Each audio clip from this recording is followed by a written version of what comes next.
why Alpo got shot in D.C. Do you know about that? Yeah. Can you tell us why he got shot?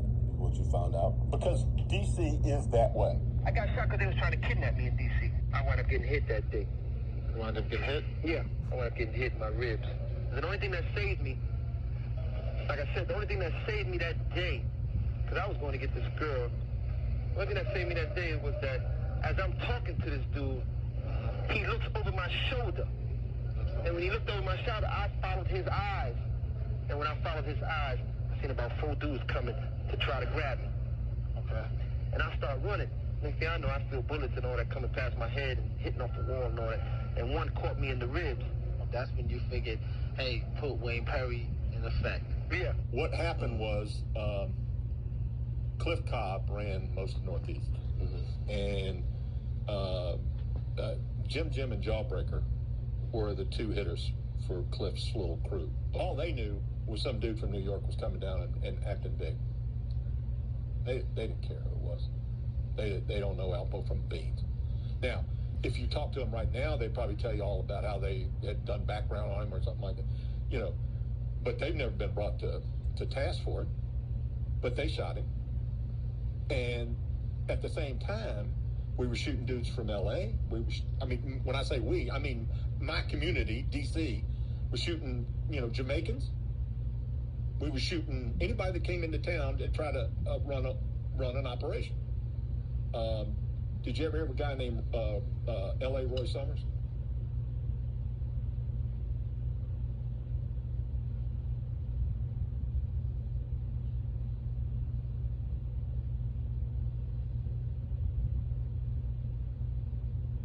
A-Trade Gangster Crip, one of those, big deal drug dealers from out west who tried to bring, do you know who I'm talking about?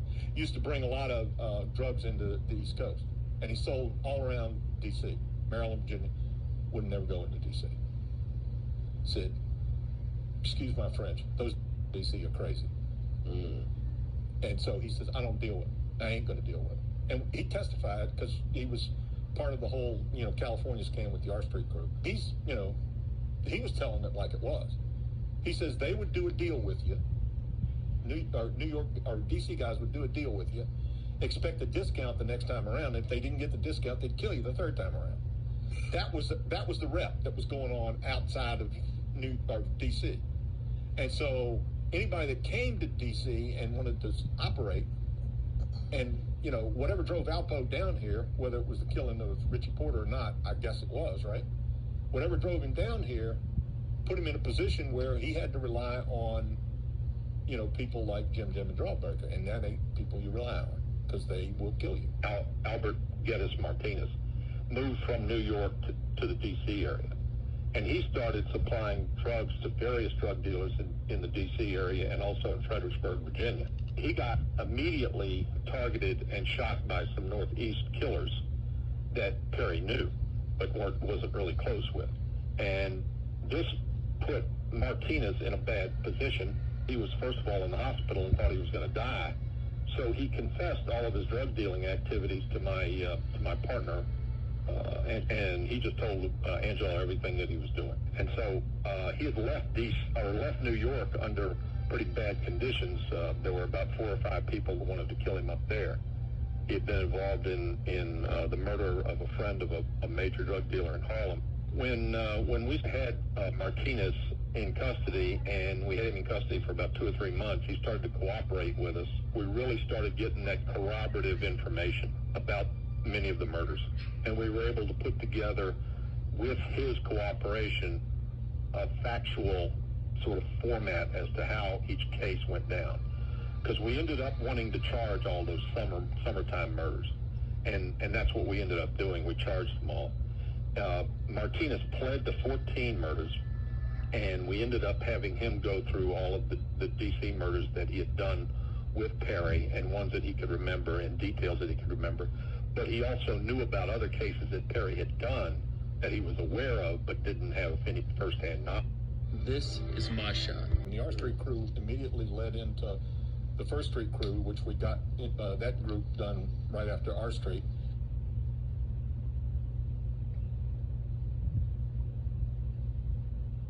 And we did a close friend of mine, an associate, did the P Street Crew, which involved a guy named Kenneth Ray Bryant, who was another scary killer that DC, had, operating at the same time. Mm-hmm.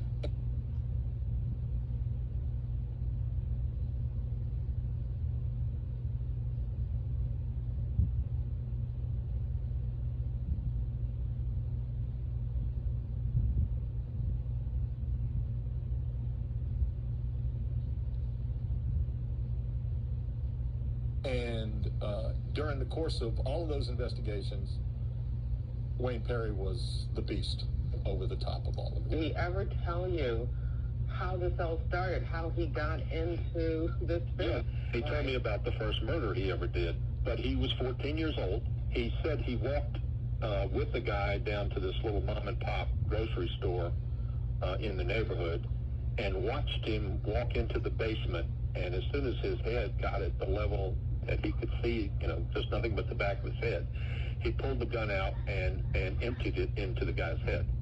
I mean, initially he's angry at me, and then all of a sudden he's Mr. Nice Guy again. That's when he told me that he had actually done 100 homicides. I mean, this guy, Wayne Perry, was considered the Michael Jordan of the murder game. Alpo was one of the funny ones talking about. He's the one that told us, ain't nothing better than a fat butt boy. That's what Alpo told us. Well, hold on. You ask him, did he ever tell the FBI ain't nothing better than a fat butt boy? I ain't gonna let Dan, no, Dan, slow down. Dan, slow down. Are you sure that, don't say that he said that, sure? I'm not saying that he's that way. You're missing. Are you sure that he said that? He said that. Because I heard it and I was like, damn, he's, that's, I never heard that from anybody else. I heard it from Alpo. And basically what he was saying was that, sex is sex. All these readers got all upset with it, but they don't care that he killed 100 people. No, I mean, look, I don't give a damn whether Wayne is gay or not, and I don't really think he is gay, okay?